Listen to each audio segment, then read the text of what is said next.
Sir मैं आपसे पूछना चाहूंगी, आपको पूरा टाइम मतलब ऐसे किरदार किए जिसपे विलेन का टैग था आप पर, तो आपकी कभी जो पर्सनल लाइफ है उस पे सबको कोई इम्पैक्ट पड़ा? कभी आप लोगों में गए हो तो लोगों ने आपको उसी किरदार से बुलाया हो? एक आध बड़ा मजे का किस्सा है। अदरवाइज मैं बेटा अपना ये जो शो बिजनेस को 24 घंटे अपने साथ लेके नहीं नहीं करता। रखते, ओके। मैं बिल्कुल एक अपनी ज़मीन से जुड़ा हुआ एक आम आदमी हूँ, और मुझ में वो जो अनड्यू सराउंडिंग में बोझ लोगों ने बढ़ाए होते, मैं आज़ाद हूँ उससे। मैं बड़ा एक दरवेश मनुष्य हूँ, वो मेरे किरदार होते हैं, उसमें ये होता है। लेकिन जब लोग मुझसे मिलते हैं तो अब उन्होंने मेरे इतने इतने हार्ड रोल देखे हुए, तो उनमें से गुफ्तगू के दौरान उनके लिए एक हैरानगी का जेस्चर होता है कि यार ये बाबा तो ढीला ढा सीधा सा दरवेश है, तो उधर ये तो ड्राग। तो व्यूअर्स वो मेरा काम होता है जो आप देख रहे होते हैं, ये मैं बैठा हुआ। उसमें ये हुआ एक बड़ा मजे का वाकया है। रीगल चौक जो है, ये मैं पहले भी मुख्तलिफ जगहों पे तस्करा कर बैठा हूँ।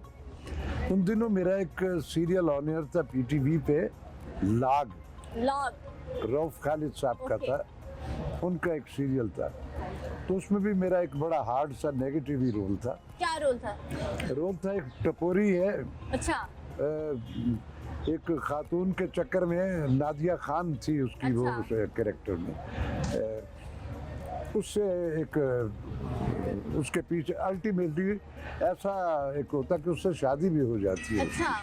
तो उसकी पहले से एक बेटी होती है वो, जिससे अच्छा। उसकी शादी होती। सही। तो ये क्या करते हैं मौसूफ, एक रात उससे जब तंग आए होते हैं तो उसको करके उस बेटी का गला दबा के मार देते।